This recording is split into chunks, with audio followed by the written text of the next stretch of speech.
Hello guys, welcome to N S one classes. तो guys, the king का हम एक नए सीरीज को लेकर फिर से आ चुके हैं। तो आज ये हमारा डे 2 है, मतलब सेकंड क्लास है। तो ये जो द किंग है वो हमारा मैथ्स प्रैक्टिस बैच है, जिसमें हम लोग एसएससी के सभी एग्जाम्स को फोकस करेंगे। और 2023 में जो भी एग्जाम्स होने वाले हैं ये उनके लिए बहुत ही ज़्यादा बेनिफिशियल होने वाला है। और ऐसा नहीं कि 2023 का ही, आगे भी जो एग्जाम्स होंगे उसके लिए भी ये बेनिफिट अब बेनिफिशियल होगा। ठीक है। और एक चीज बताना चाहेंगे कि इस क्लास का जो पीडीएफ है, जो क्लास नोट्स बनेगा, इसका जो पीडीएफ है आपको हमारे टेलीग्राम चैनल पर मिल जाएगा। इसलिए टेलीग्राम चैनल को अभी ज्वाइन कर लीजिए और उसमें बहुत सारे स्टडी मटेरियल्स भी मिलेंगे। ठीक है। तो चलिए आगे बढ़ते हैं और क्वेश्चन को देखते हैं कि आज का हमारा फर्स्ट क्वेश्चन क्या है।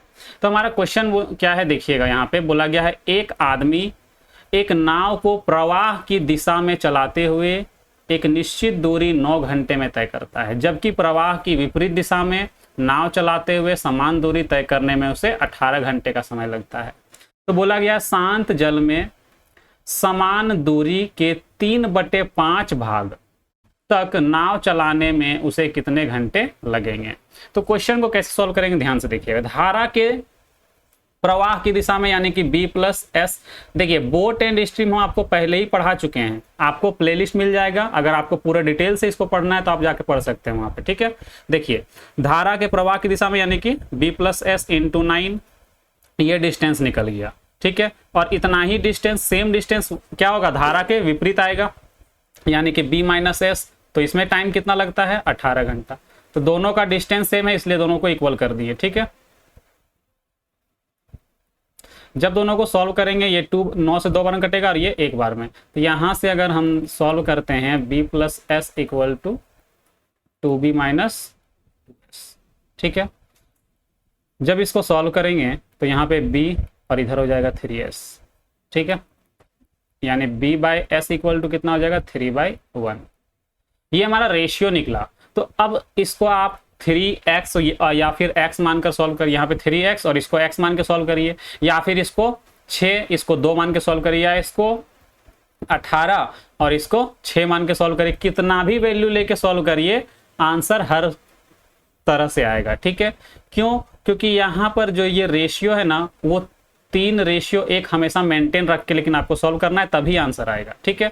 अब देखिए, अगर हम डिस्टेंस की बात करते हैं तो डिस्टेंस कैसे निकलेगा, या तो ये इसमें वैल्यू पुट करके या तो इसमें वैल्यू पुट करेंगे, डिस्टेंस तो हमेशा सेम आएगा। तो ध्यान से देखिएगा, अगर हम इसमें पुट करेंगे तो B+S कितना होगा, 3 + 1 4। ठीक है। 3 + 1 4। हम डायरेक्ट इसी वैल्यू को पुट कर रहे हैं। हम मान लिए क्या कि ये 3 किलोमीटर बोट का स्पीड है और 3 km/h, और स्ट्रीम का जो स्पीड है वो 1 km/h। तो दोनों को मिला देंगे तो 4 km/h मान लिए। ठीक है। और टाइम कितना लगा, 9 घंटे का टाइम लगा। तो जो भी वैल्यू निकलेगा डिस्टेंस, वो कितना निकलेगा, 36 किलोमीटर निकलेगा। तो अब हमसे क्या पूछा गया है सॉरी, शांत जल में जितना डिस्टेंस पहले गया था उसका 3/5 दूरी जाने में कितना टाइम लगेगा। तो टाइम निकालना है तो कितना, शांत जल में बोट का स्पीड कितना है, 3 है, 3 km/h। तो यहाँ लिख लेंगे। और कितना दूरी जाना है, तो 36 का 3/5 जाना है। 3 से भागा देंगे 12 बार में, 12 तिया 36/5 घंटा, सॉरी हाँ घंटा में आएगा। ठीक है। और ये कितना होगा, 7.2 आवर। ये हमारा आंसर होगा। अगर आप यहाँ पर इस 3 और ये 1 को नहीं लेना चाहते हैं, अगर आपको लगता है कि ये रेशियो है, एग्जैक्ट वैल्यू नहीं ले सकते हैं, तो आप यहाँ पर 3x और 1x यानी कि x लेकर के पुट करके देखिए, यहाँ पर भी वैल्यू आपका सेम ही आएगा। क्यों? क्योंकि लास्ट में यहाँ पर तो कटना ही ना है। क्योंकि देखिए, अगर आप x मानेंगे तो यहाँ पे भी x आएगा, यहाँ भी x आएगा, यहाँ भी x आएगा और यहाँ भी x आएगा। तो लास्ट में ये x क्या हो जाएगा, कट जाएगा। तो कोई फर्क नहीं पड़ता है। ठीक है। इसलिए हम यहाँ पे डायरेक्ट वैल्यू ही पुट कर दिए, ज़्यादा दिक्कत वाली बात नहीं होगी। ठीक है। आप ऐसे ही सॉल्व करेंगे। अगला क्वेश्चन देखिए, बोला गया है कि एक दुकानदार एक वस्तु को 10% और 20% की क्रमिक छूट पर बेचने पर 44% का शुद्ध लाभ अर्जित करता है। यदि दुकानदार उसी वस्तु को 15% की छूट पर बेचता तो शुद्ध लाभ प्रतिशत ज्ञात कीजिए। इसको देखिए कैसे सॉल्व करेंगे, एकदम आसान क्वेश्चन है। यहाँ पर बोला गया है 10% और एक डिस्काउंट दिया गया है 20% का। अगर हम सिंगल डिस्काउंट निकालें तो फॉर्मूला होता है a + b - ab/100। ठीक है,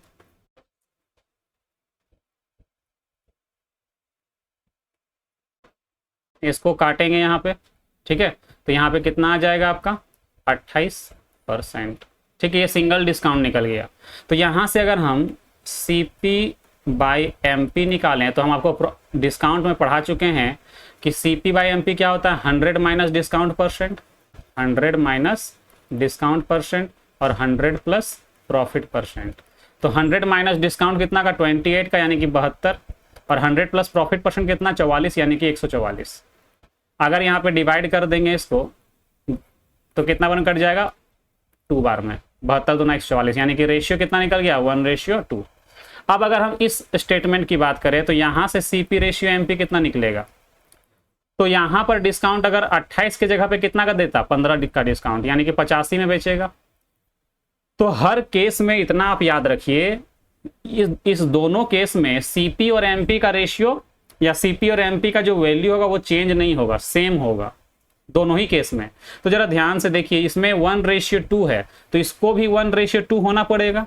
तो इसको 1:2 बनाने के लिए इसको 70 होना पड़ेगा, तभी ये 1:2 बनेगा। ठीक है, यानी कि ध्यान से देखिएगा CP और MP का रेशियो क्या होता है 100 माइनस डिस्काउंट परसेंट बटा 100 प्लस प्रॉफिट परसेंट। तो मतलब 100 के बाद जो एक्स्ट्रा आता है वो मेरा प्रॉफिट परसेंट है, तो प्रॉफिट परसेंट ही निकालने बोला गया। तो यहाँ पे कितना एक्स्ट्रा दिख रहा है 70 दिख रहा है, यानी 70% ही हमारा क्या होगा प्रॉफिट परसेंट होगा।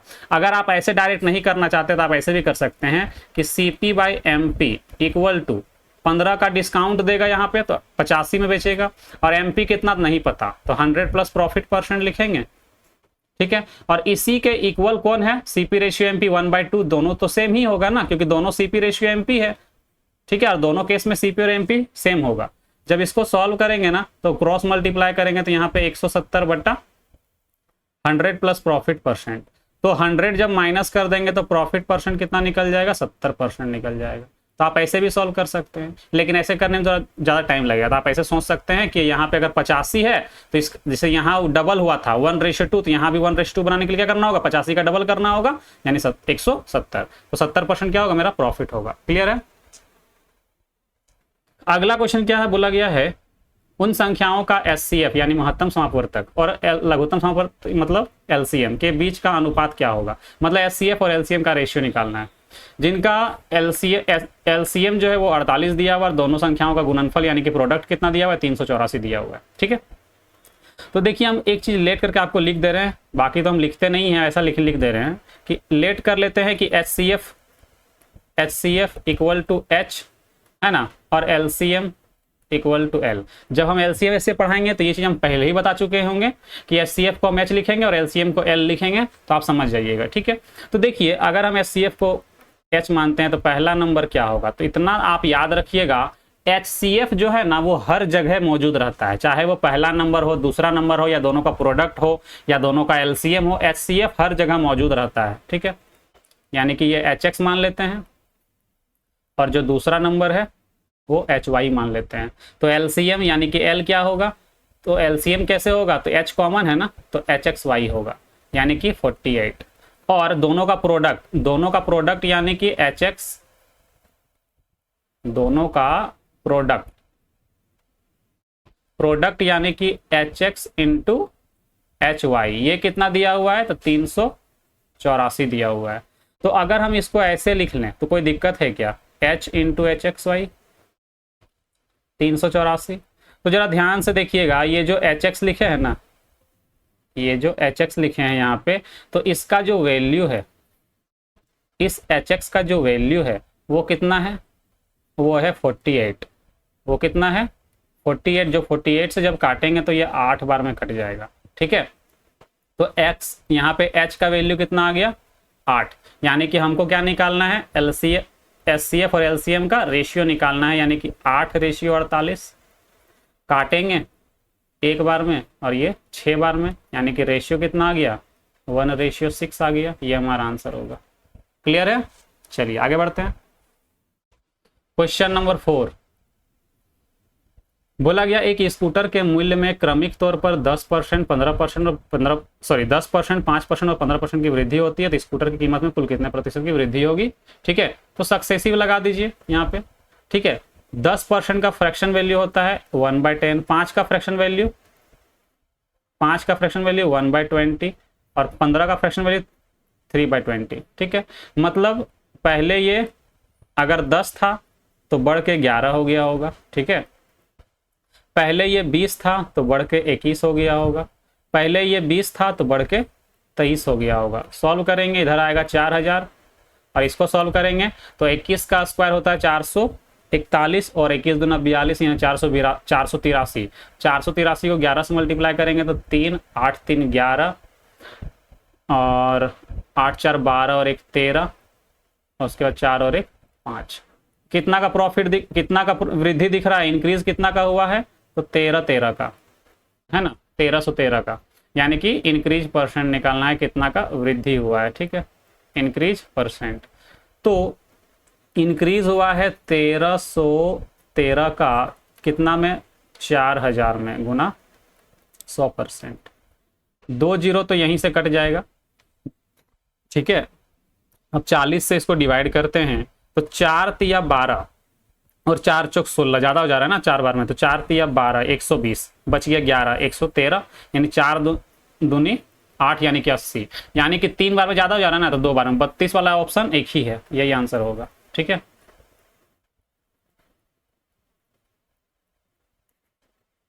आगे बढ़ते हैं।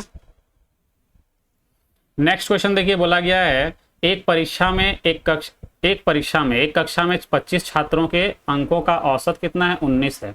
बाद में शिक्षक ने महसूस किया कि 2 छात्रों के अंक 14 और 15 के बजाय 18 और 19 लिए गए थे, तो कक्षा का नया औसत अंक क्या होगा, वास्तविक औसत अंक क्या होगा, यानी कि न्यू एवरेज क्या होगा, new actual average, new actual average. तो डायरेक्ट आप लिखिएगा कि पहले एवरेज कितना था, 19 था। ठीक है, इसमें से 14 और 15 के जगह पे क्या काउंट किया गया था, 18 और 19। जो हमको लेना था उसको हम प्लस में यहाँ पे लिख लिए। ठीक है, और जो गलती से लिए थे उसको हटा देंगे तो माइनस कर देंगे, और ये टोटल कितना था 25 में से, तो 25 का एवरेज निकालना है। तो कि देखिए ये 19 क्या है, एवरेज है ना, तो इसका भी क्या निकालना होगा, एवरेज निकालना होगा। ये 14 नंबर और 15 नंबर टोटल मिलके 29 नंबर जोड़ना था, लेकिन हम जोड़ कितना दिए, तो 18 और 19 36 नंबर जोड़ दिए थे, तो 36 को हटा करके कितना जोड़ देंगे, 29 नंबर जोड़ देंगे। लेकिन हमको 29 नंबर जोड़ना है तो ये 19 एवरेज ना है, तो यहाँ भी हमको एवरेज लिखना होगा, तो 25 से डिवाइड कर देंगे। ठीक है, या फिर आपको एक डायरेक्ट फॉर्मूला भी हम लिख देंगे। ठीक है, देखिए तो 19 में कितना जोड़ना है, तो यहाँ पर हो जाएगा 29 माइनस 37 बट्टा में 25, यानी कि माइनस में वैल्यू आएगा कितना, -8, यानी माइनस यहाँ पे हो जाएगा 8 बट्टा 25। ठीक है, तो इसको अगर हम सॉल्व करते हैं तो 25 को अगर हम 100 बना लें नीचे, तो ये 8 चौके 32, यानी कि 0.38। ठीक है, यानी कि 18.68 होगा हमारा आंसर। ठीक है, ये हमारा आंसर होगा जो कि ऑप्शन सी में दिख रहा है। आप डायरेक्ट याद रख लीजिएगा। ठीक है, कि एवरेज अगर मान लेते हैं, यहाँ पे इसी में ट्रिक बना देते हैं आपको, कि मान लेते हैं क्या n स्टूडेंट रहेगा। ठीक है, और एवरेज मान लेते हैं m रहेगा। ठीक है, और a और b के जगह पे है ना क्या क्या लिख दिया गया, c और d लिख दिया गया। तो एक्चुअल जो एवरेज होगा है ना, न्यू एवरेज है ना, न्यू एवरेज मतलब एक्चुअल एवरेज क्या हो, करेक्ट एवरेज क्या होगा। ठीक है,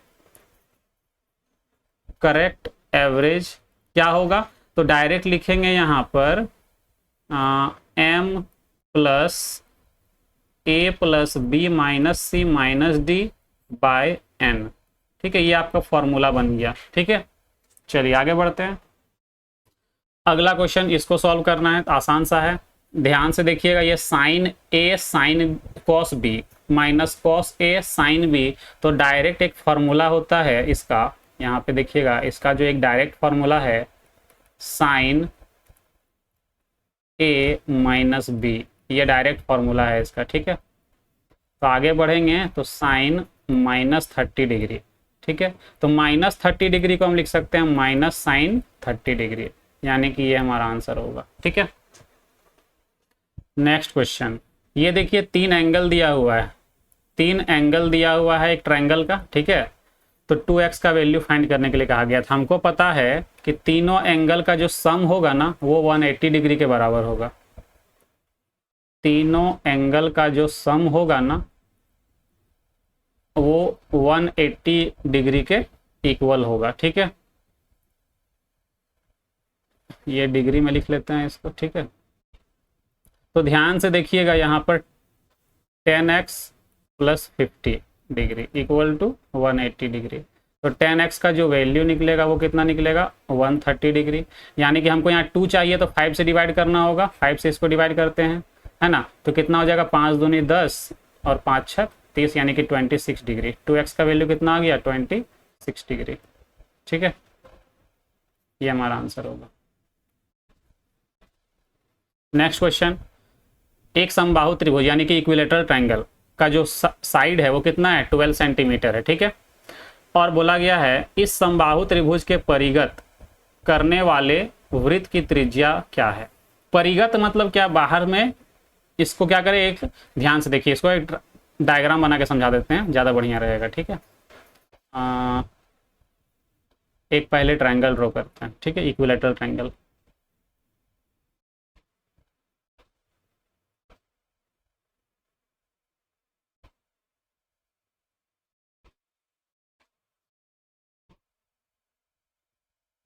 चलिए, एक इक्विलेटरल ट्रायंगल ड्रॉ हो गया। इसमें कलर नहीं करते हैं, ब्लैंक रहने देते हैं, ठीक है। और एक सर्कल भी ड्रॉ करना है हमें, ठीक है। इसके बाहर, इसके बाहर एक सर्कल भी ड्रॉ करना है।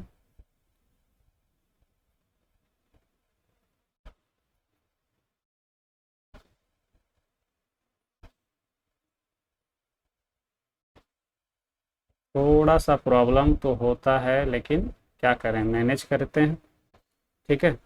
एकदम डायग्राम बनाएंगे चाहे कुछ भी हो जाए।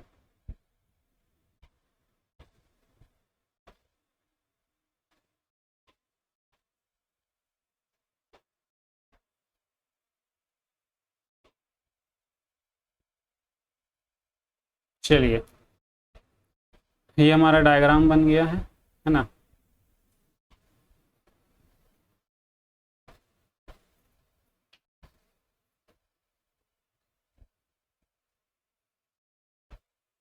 चलिए, ये हमारा डायग्राम है। क्वेश्चन में क्या बोला गया है यहाँ पे ध्यान से देखिएगा कि एक समबाहु त्रिभुज है, ठीक है। नाम दे देते हैं अगर, तो ये ए बी सी, ये मेरा क्या है, एक समबाहु त्रिभुज है, ठीक है। इसका जो साइड है वो 12 है सेंटीमीटर में, ठीक है। ये 12 सेंटीमीटर। बोला गया है कि इसके परिगत एक वृत्त क्या गया बनाया गया है समबाहु त्रिभुज के परिगत, मतलब बाहर से, ठीक है। तो इसका जो रेडियस होगा इस सर्कल का वो कितना होगा। तो ध्यान अगर दीजिएगा तो आप ज्योमेट्री अगर कहीं पढ़े होंगे तो आपको पता होगा कि इक्विलेटरल ट्रायंगल का जो हाइट है ना, वही हाइट जो है वो मीडियन भी होता है ना। तो यहाँ अगर ये मीडियन होता है तो ये मीडियन जो है ना वो 2:1 में बढ़ता है, ठीक है। क्योंकि ये वाला एक देखा जाए तो ये क्या है, सरकम सेंटर बनेगा यहाँ पे ये, ठीक है। सॉरी, सरकम सेंटर नहीं, ये एक क्या बोल सकते हैं इसको, सरकम सेंटर भी बोल सकते हैं, या फिर इसको सेंट्रोइड बोलना। सेंट्रोइड भी अगर देखें तो यहीं पे होगा, है ना। सरकम सेंटर भी यहीं पे होगा। इन सेंटर भी अगर यहाँ बना दें तो वो भी यहीं पे होगा, ठीक है। तो ये एक सरकम सेंटर है, और ये मान लेते हैं यही मेरा मीडियन भी है, ठीक है। तो ये वाला 2:1 होगा, यानी कि हम बोल सकते हैं ये इसका हाइट भी है, तो बोल सकते हैं कि 3 यूनिट का वैल्यू जो होगा वो √3/2 ए यानी कितना 12। यही वाला हाइट के इक्वल होगा, बोल सकते हैं, क्योंकि ये सरकम सेंटर है तो ये मेरा मीडियन भी हो सकता है, यही मेरा हाइट भी होगा, यही मेरा क्या हो जाएगा, और क्या बोल सकते हैं, एल्टीट्यूड यानी कि परपेंडिकुलर भी बोल सकते हैं इसको, है ना, एल्टीट्यूड मतलब हाइट ही बोल सकते हैं, ठीक है। तो सब कुछ यही होता है इक्विलैटरल ट्रायंगल में, ये जो हाइट दिख रहा है यही हाइट भी होगा, परपेंडिकुलर भी होगा, परपेंडिकुलर बाइसेक्टर भी होगा, मीडियन भी होगा, सब कुछ यही होता है, ठीक है। और जो 4 पॉइंट्स जो हैं, इन सेंटर, सरकम सेंटर, है ना, उसके बाद सेंट्रोइड, ये सारा इस एक ही पॉइंट पे होता है इन लोग, ठीक है। तो ये मेरा क्या है, मान लो क्या है, ये सेंट्रोइड अगर है तो ये 2:1 में बटेगा ये मीडियन को, ठीक है। तो 3 यूनिट का वैल्यू कितना होगा, हाइट ये होता है, तो हम बोल सकते हैं 1 यूनिट का वैल्यू कितना, 1 यूनिट का वैल्यू कितना, तो 3 से काट देंगे, तो हमको 1 यूनिट का वैल्यू नहीं चाहिए, हमसे पूछा गया वृत्त का त्रिज्या, तो त्रिज्या कौन है, यहां से यहीं तक, यही वाला तो रेडियस होगा सर्कल का, ठीक है, यानी 2 यूनिट का वैल्यू निकालना है, तो 3 से काट देंगे, 3 चौके 12, 2 से काट देंगे, ठीक है, 2 बार में, तो हमको 1 यूनिट का वैल्यू कितना, 2√3, 1 यूनिट का वैल्यू 2√3, 2 यूनिट का वैल्यू कितना, 4√3, ये हमारा आंसर हो जाएगा, ठीक है। अभी भी अगर कोई डाउट है तो एक बार आप YouTube पर ज्योमेट्री का, या फिर अगर आप पहले पढ़ चुके हैं तो क्लास नोट्स अपना निकालिए और देख लीजिएगा, ठीक है, कंफर्म हो जाइएगा कि क्या था, तब आपको याद आ जाएगा तो अच्छा समझ में आएगा, ठीक। बाकी हम ये चीज़ हम दोबारा पढ़ाएंगे जब ज्योमेट्री पढ़ाएंगे उस समय, ठीक है। चलिए आगे बढ़ते हैं।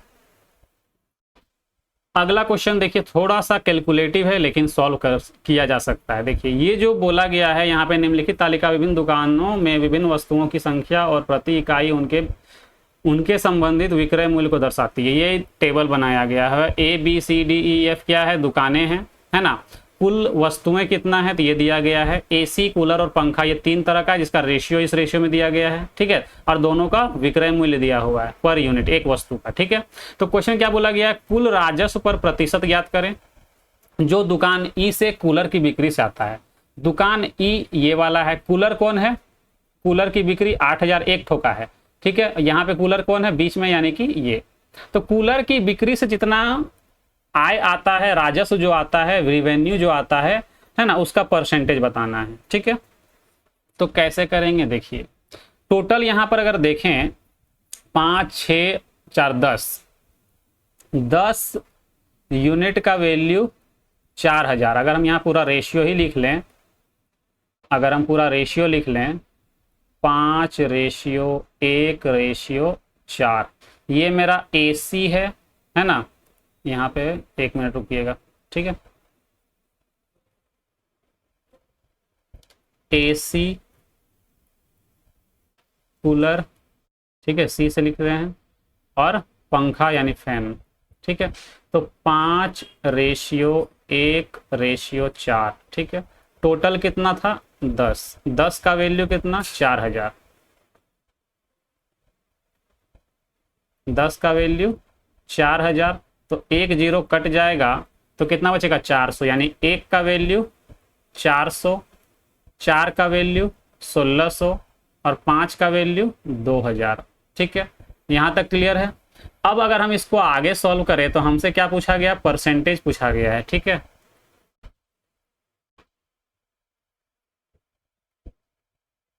रिवेन्यू का क्या पूछा गया है, परसेंटेज पूछा गया है, किसका, कूलर का, किसका, तो कूलर का। तो कूलर में ध्यान से देखिए, कूलर का जो प्राइस है वो 8000 है, कूलर का जो प्राइस है वो कितना है 8000। तो एक कूलर का, तो टोटल कितना कूलर है 400 कूलर है, तो एक कूलर का 8000 है, तो 400 का मल्टीप्लाई कर देंगे, डिवाइडेड बाय, सॉल्व करते हैं। 400 टोटल में से अब निकालना होगा ना, परसेंटेज के लिए टोटल लिखेंगे यहाँ पर, प्लस थोड़ा छोटा करके लिखते हैं क्योंकि स्पेस कम है, ठीक है।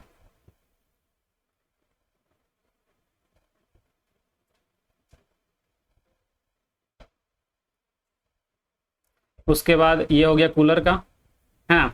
उसका AC का कितना प्राइस है, 26,500 और इधर AC का बोला गया है 2000 AC है, यानी 2000 AC और एक ठो का दाम है 26,500 प्लस उसके बाद 1600 क्या है, पंखा है, और एक ठो का प्राइस कितना है 12,200। ठीक है, तो ध्यान से अगर देखिएगा तो ऊपर यहाँ पे देखिए 2 जीरो 2 4 जीरो 2 जीरो 2 4 जीरो, मतलब 4 जीरो यहाँ से कॉमन निकाला जा सकता है। तो अगर 4 जीरो कॉमन निकाल के काट दें तो यहाँ से देखिएगा 2 जीरो और 2 4 जीरो कट गया, तो यहाँ से भी काट देते हैं कॉमन निकाल करके। तो कॉमन निकालने में टाइम लगेगा, टाइम कैसे बचाएंगे, तो यहीं पे काट देंगे 2 जीरो 2 4 जीरो, यहाँ से भी 4 जीरो उड़ा दीजिए।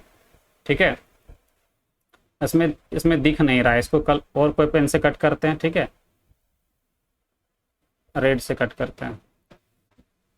इसमें क्या करते हैं 2 जीरो उड़ा दिए 4 जीरो, यहाँ से 2 2 4 जीरो उड़ा दीजिए, है ना, यहाँ से 4 जीरो उड़ा दीजिए और यहाँ से 4 जीरो। ठीक है, तो कितना बच गया यहाँ पे ध्यान से देखिएगा, तो 8 चौके 32 यानी कि 320, और नीचे कितना बच गया 8 चौके 32 यानी 320, और यहाँ पर 256 का डबल कितना 512 और 1 जीरो प्लस इसका 16 से गुना करेंगे, 16 दूना 32, 16 दूना 32 और 3 35, 16 के 16 3 19, 1952। ठीक है, इसको जब सॉल्व करेंगे तो हमारा कितना आ जाएगा 320 और बट्टा में कितना, तो यहाँ पे 2 5 2 7 2 9 9 और 1 10 और 3 13। ठीक है, 6 और 1 7। ठीक है, अब इसको क्या करते हैं कट करते हैं, इसको क्या करते हैं कट करते हैं। और हमको परसेंटेज पूछा गया था ना, हमसे क्या पूछा गया था परसेंटेज, यानी कि इतना तो पता है कि अगर परसेंटेज पूछा गया है, ठीक है, तो इनटू में 100 भी होगा। ठीक है, इनटू में क्या होगा 100 भी होगा।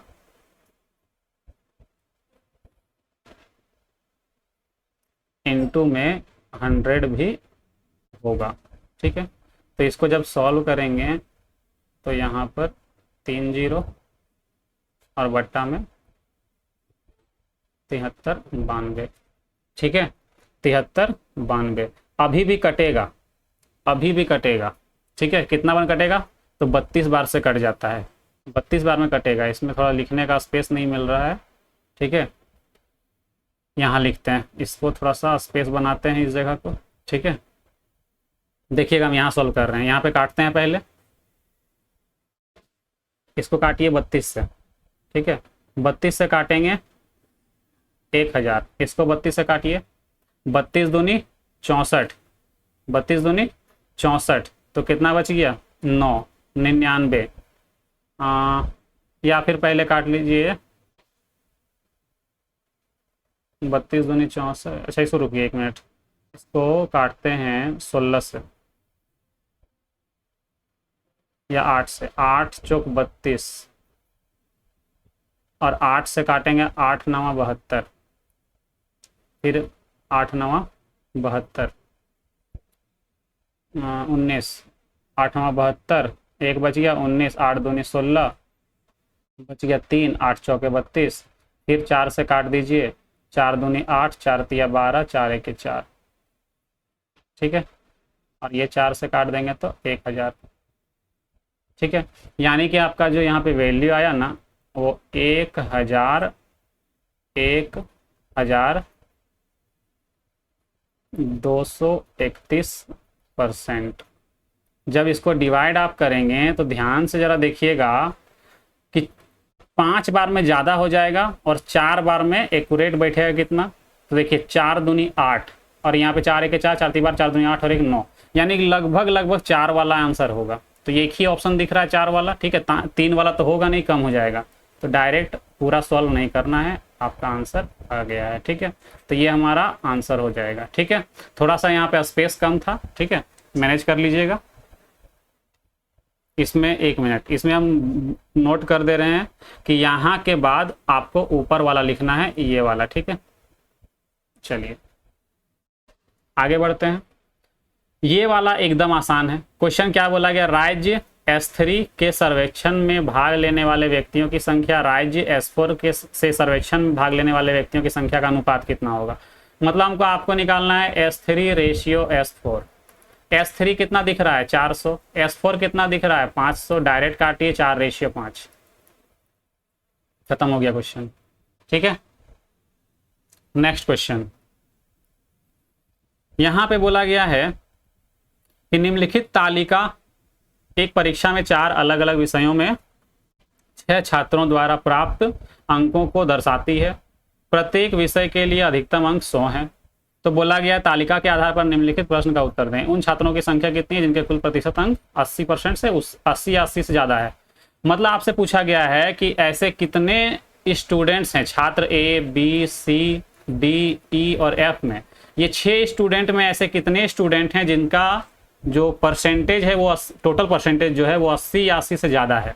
तो सबको जोड़ के देखिए, अगर इसको जोड़ते हैं तो 9 9 3 27 या फिर 9 चौके 36 से 8 कम करेंगे तो 3552 पर टोटल कितना सब्जेक्ट है, 4 सब्जेक्ट। तो 400 गुना 100 करेंगे, 100 करने की जरूरत ही नहीं है, 100 कट जाएगा ना। तो आप डायरेक्ट याद रखिए कि हमको 4 से डिवाइड करना है। 4 से डिवाइड करेंगे, इतना तो फिक्स है, 4 8 32, इतना तो फिक्स है कि ये 80% से ज़्यादा आएगा। इतना तो फिक्स हो गया कि ये 80% से ज़्यादा आएगा। क्यों? क्योंकि यहाँ पे 35 दिख रहा है, यहाँ क्या दिख रहा है, 35 दिख रहा है।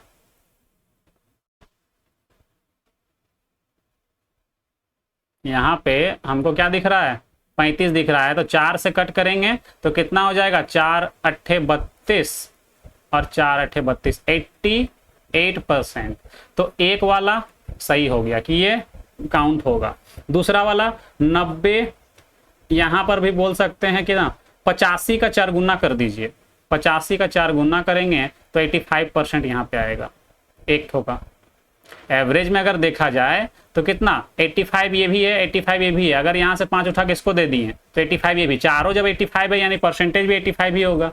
ठीक है, या फिर अगर आप निकालना चाहते हैं तो सबको जोड़ के 4 से डिवाइड करिएगा, 85 आ जाएगा। ठीक है, इसको चेक करिएगा, यहाँ पे 80 और ये 80 है ना, 8 दूनी 16 है ना, या फिर इसको भी 80 बना लीजिए, 8 तिया 24, 240 और यहाँ पे 240 और 50 290 95 295/4। तो ये नहीं होगा, बी वाला तो होगा लेकिन ये सी वाला नहीं होगा। ये क्यों? क्योंकि देखिए 4 8 32, ये 32 से कम है यानी कि 7.70% के मतलब 80 से नीचे होगा। ठीक है, देखिए 4 7 28 बच गया कितना, 1 4 तिया 12, मतलब 73 पॉइंट पूछाएगा। मतलब ये जोड़ना ही नहीं है आपको, ये होगा ही नहीं। आगे बढ़ते हैं यहाँ पर। ठीक है, यहाँ पे 8 8 8 है ना, और इसको भी 8 बना दिए तो 8 तिया 24, सॉरी 8 चौक 32 और ये 3। देखिए कैसे करेंगे, यहाँ पे 5 इसको दे दिए तो 8 चौक 32 हो गया ना। इसका जो वैल्यू है 32, 8 चौके 32 और यहाँ पर 3 एक्स्ट्रा बट्टा 4। तो ये फिक्स है कि 4 से कट जाएगा है ना, मतलब 80% से कुछ ज़्यादा ही आएगा। ठीक है, 80% से कुछ ज़्यादा आएगा यानी कि इसको काउंट कर लेंगे। पूरा सॉल्व करने की जरूरत नहीं है। ठीक है, यहाँ पर आगे सॉल्व करते हैं। 75 75, ठीक है, 75 और 75, यहाँ पे कितना है, 150 बन गया और ये 8 दूनी 16, तो 150 दूना 310 और 315, ये भी क्या है, 80 से कम है, ये भी नहीं होगा। ठीक है, 9 9 9 85, ये 80 से ज़्यादा होगा, देखने से ही लग रहा है क्योंकि ऊपर में भी इसी तरह का वैल्यू था, यानी कि 4 आंसर होगा। ठीक है, आपको अगर चेक करना है अच्छे से तो सबको जोड़ के 4 से डिवाइड करके अलग से निकाल लीजिएगा, आंसर आ जाएगा। ठीक है, इसको देखिए सॉल्व करिए। इसमें बहुत से लोग हो सकता है अटक गए होंगे क्योंकि क्वेश्चन ऐसा ही है। ठीक है, देखिए बोला गया है यहाँ पे sine 30 degree, sine 40 degree, sine 50 degree और एक है साइन 60 डिग्री, है ना। और नीचे दिया हुआ है cos 30, उसके बाद cos 40, उसके बाद तो cos 50, उसके बाद cos 60, है ना। इसको सॉल्व करेंगे तो साइन 30 को जैसा है वैसे ही रहने दीजिए।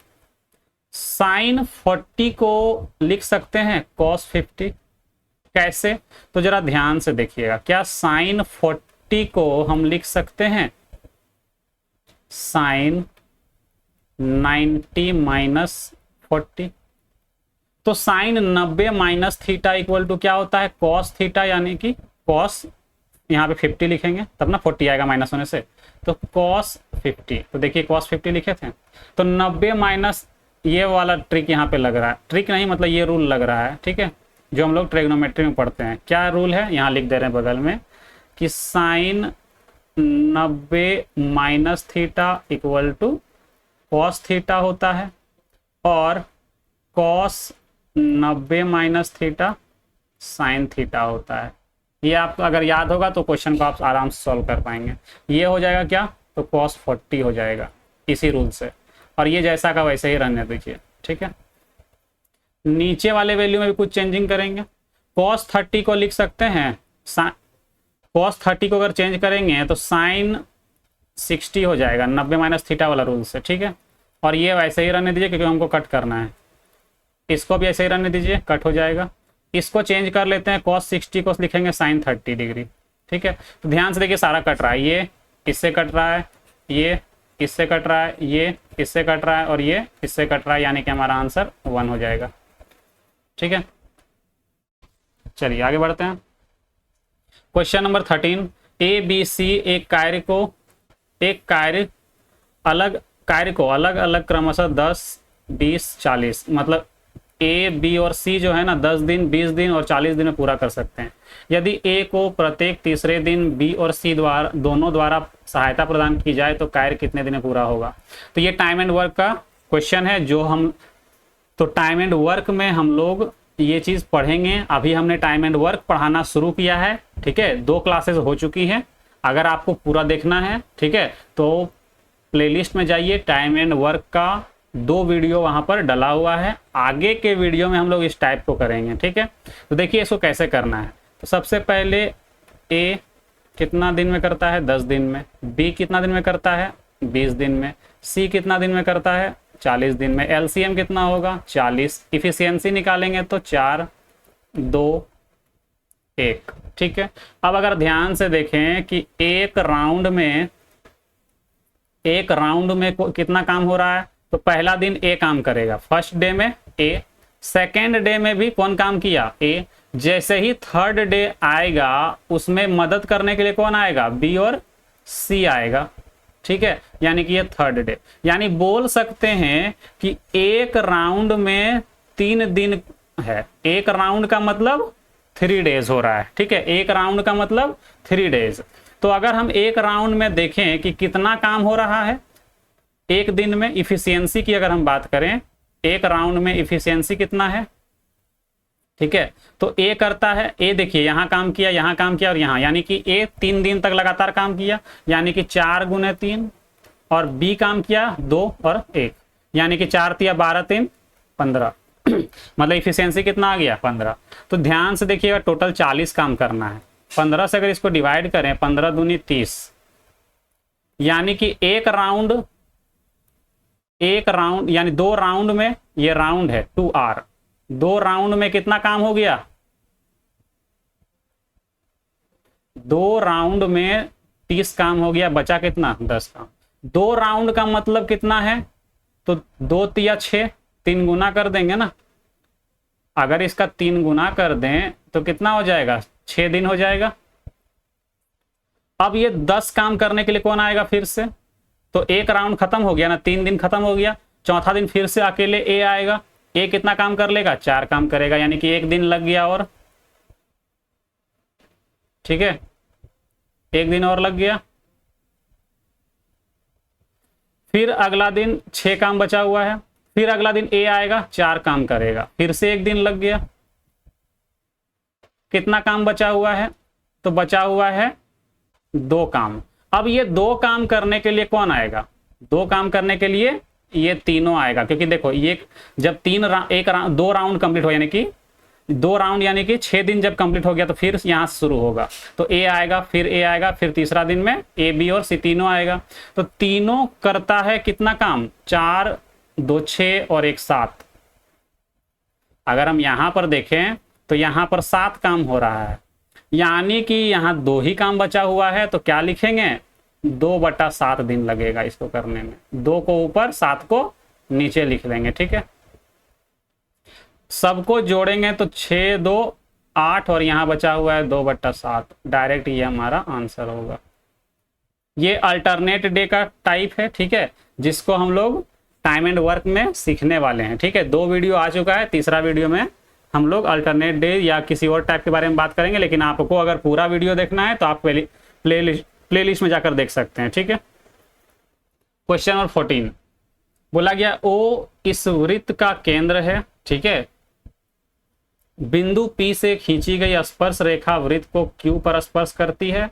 यदि PQ 24 सेंटीमीटर और QR कितना है 10 सेंटीमीटर, PQ जो है वो 24 और OQ कितना है 10, तो OP पूछा गया है कितना होगा। ठीक है, तो एक सर्कल ड्रॉ करते हैं पहले। ठीक है,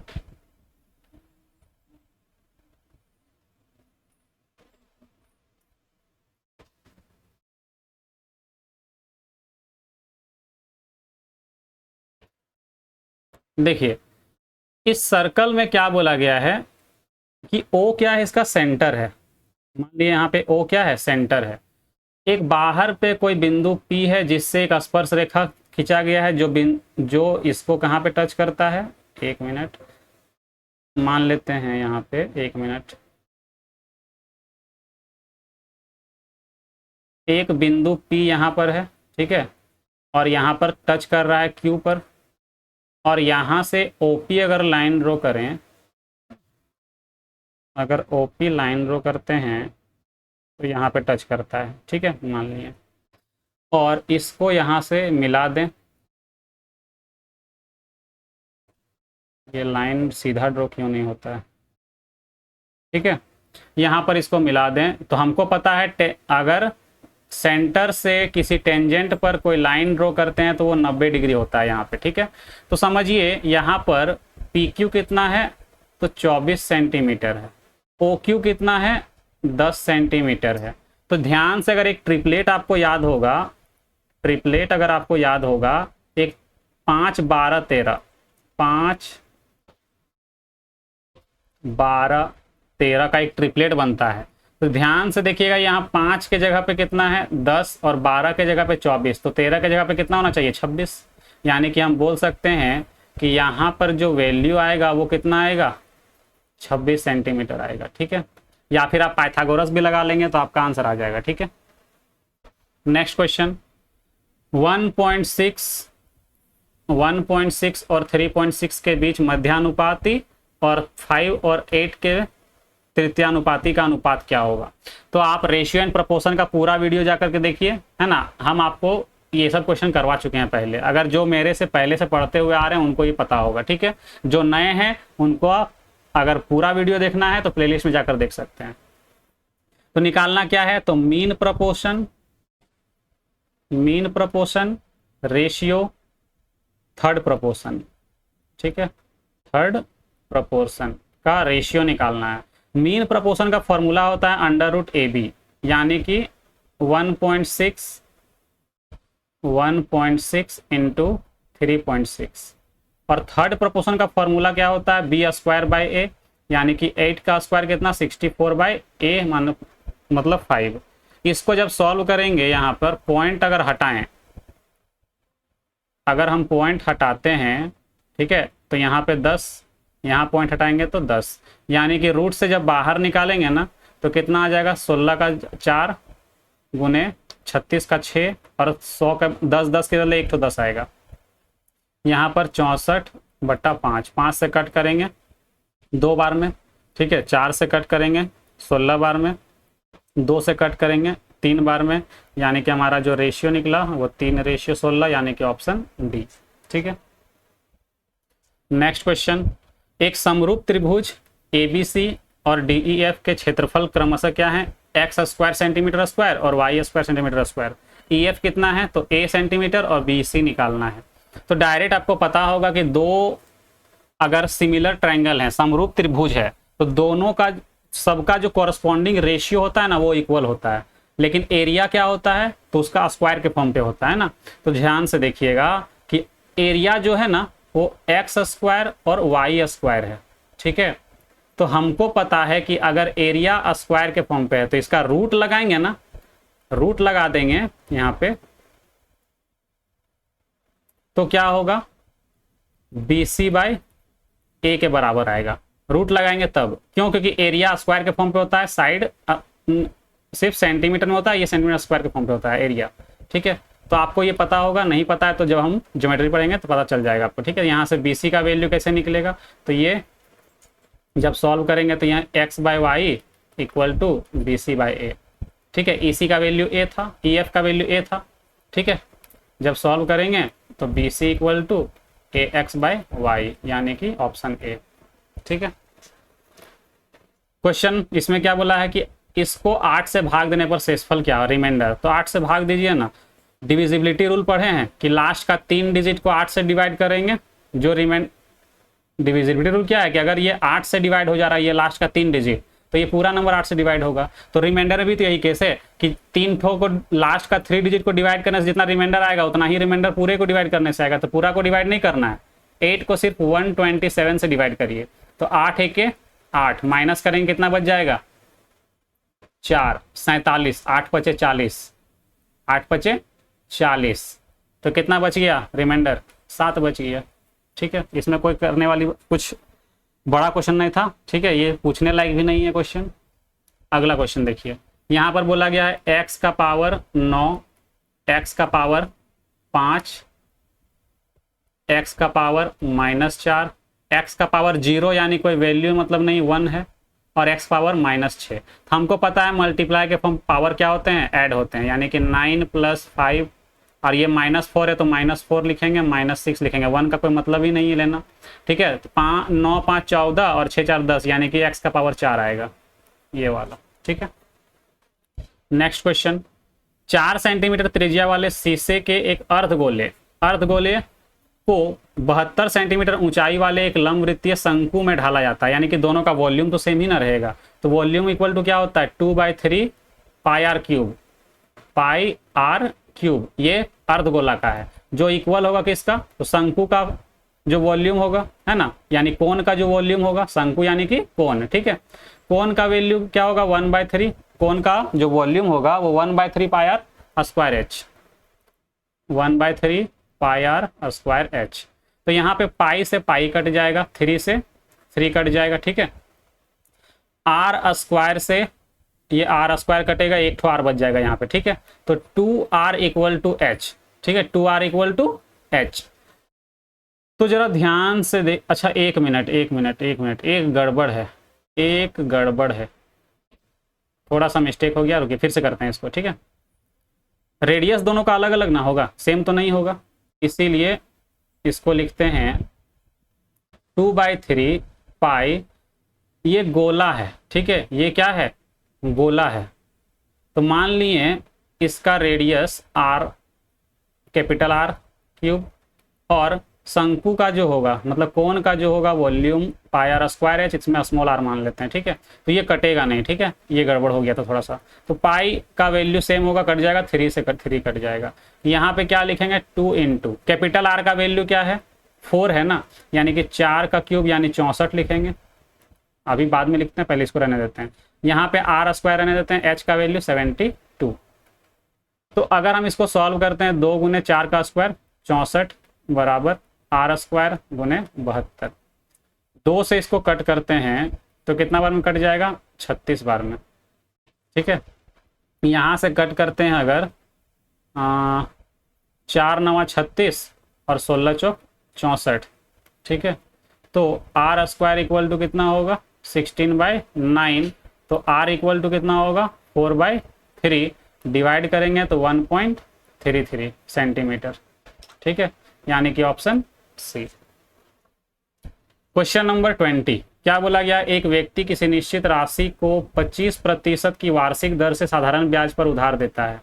6 वर्षों में ब्याज उधार दी गई राशि से 360 रुपये अधिक हो जाता है, तो उधार दी गई राशि क्या है, यानी प्रिंसिपल क्या है। तो प्रिंसिपल को P मानते हैं, प्रिंसिपल यानी P। ठीक है, तो यहाँ पे ध्यान से देखिएगा, प्रिंसिपल इन, देखिए ब्याज इक्वल टू क्या होता है, SI इक्वल टू क्या होता है, PRT/100।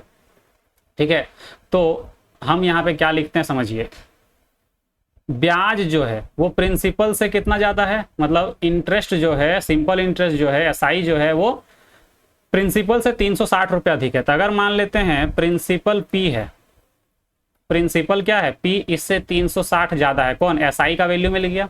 और इधर क्या करेंगे, पी रेट कितना 25%, टाइम कितना 6 साल बट्टा 100, 25 चौका 100, 2 से काटेंगे 3 बार में, ठीक है। जब सॉल्व करेंगे तो 2p plus 720 equal to 3p, ठीक है। तो यहाँ पे जब सॉल्व करेंगे तो p इक्वल टू 720 यानी कि 720 रुपये, ठीक है। ये रुपीज़ में आएगा। इसको थोड़ा सा इधर लिखते हैं, ये हमारा आंसर हो जाएगा ऑप्शन सी, ठीक है।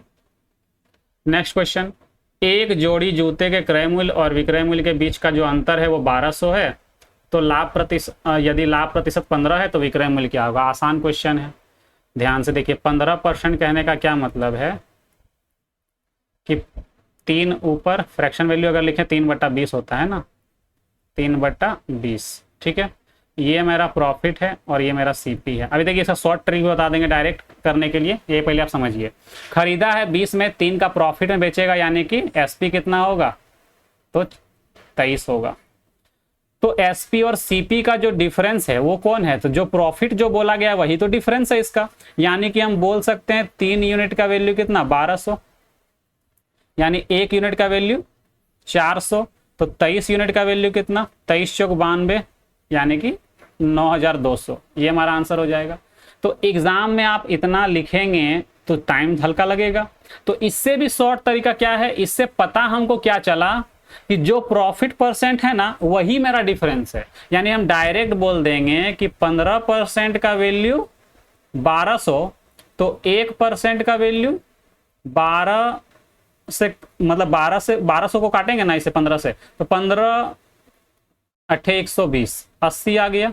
तो हमसे क्या पूछा है 15% जब प्रॉफिट, सीपी हमेशा क्या होगा 100%, तो एसपी क्या होगा 115%। तो 80 को 115 से मल्टीप्लाई करिए, कितना हो जाएगा 8 5 40 और 11 8 88 4 92। बस ऐसे भी आप सॉल्व कर सकते हैं। तो ऑप्शन बी हमारा आंसर होगा, ठीक है, 9200, ठीक है।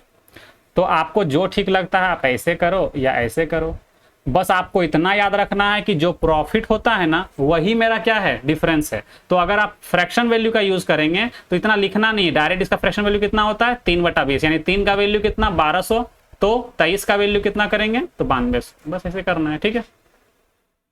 नेक्स्ट क्वेश्चन, अरे ये तो देखिए डायरेक्ट फॉर्मूला ही आपको दे दिया है। जब आप ट्रिग्नोमेट्री पढ़ेंगे ना तो sine C plus sine D equal to होता है 2 cos c plus D by 2 और sine c minus D by 2। तो यही तो है, c और d के जगह में अल्फा और बीटा दिया गया, यही यानी कि ये आंसर होगा, ठीक है।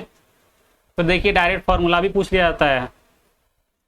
क्वेश्चन नंबर 23 को कैसे करेंगे, यहाँ पर दिया हुआ है x plus 1/x equal to 5√2। इसका क्या मतलब है, इसका मतलब क्या है, तो x का पावर 4 प्लस 1/x का पावर 4, यही मतलब है इसका। तो ये वैल्यू निकालना है। ये वैल्यू निकालने के लिए क्या करेंगे, पहले इसका एक बार स्क्वायर करेंगे, तो x² प्लस 1/x² बन जाएगा, ठीक है। तो x² प्लस 1/x² का फॉर्मूला क्या होता है लिख देते हैं एक बार, ठीक है, कि अगर x plus 1/x equal to a है तो x² plus 1/x² equal to क्या होगा a² माइनस 2 होगा, ठीक है। तो यहाँ पे क्या होगा 5 का स्क्वायर 25 दूना 50 माइनस 2 48।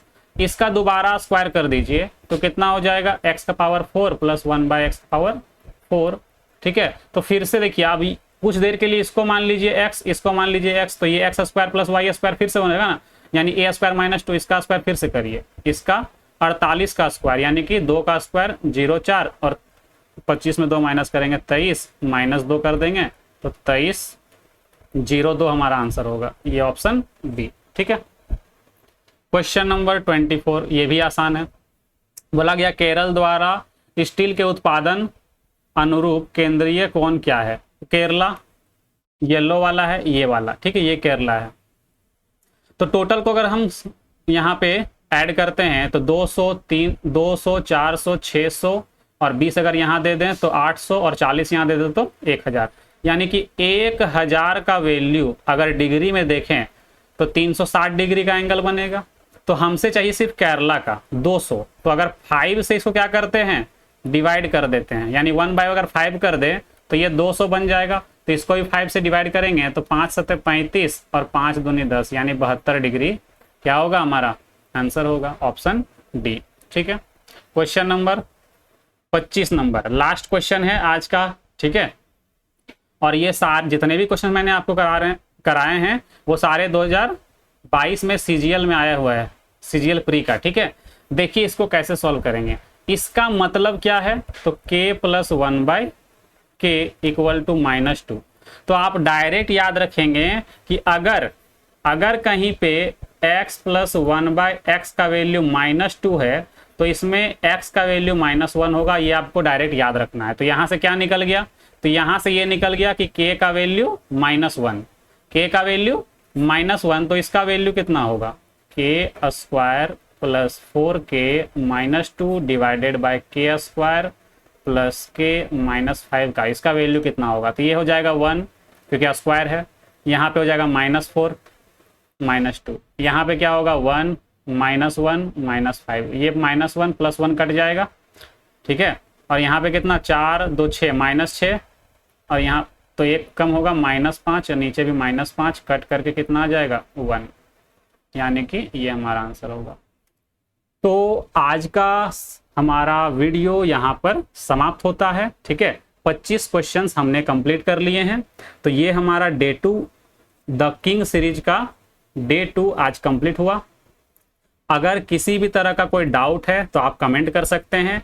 इसका जो क्लास नोट्स है आपको हमारे टेलीग्राम चैनल पर मिल जाएगा। ठीक है, टेलीग्राम चैनल क्या है, तो NS1 क्लासेस। ठीक है, NS1 क्लासेस।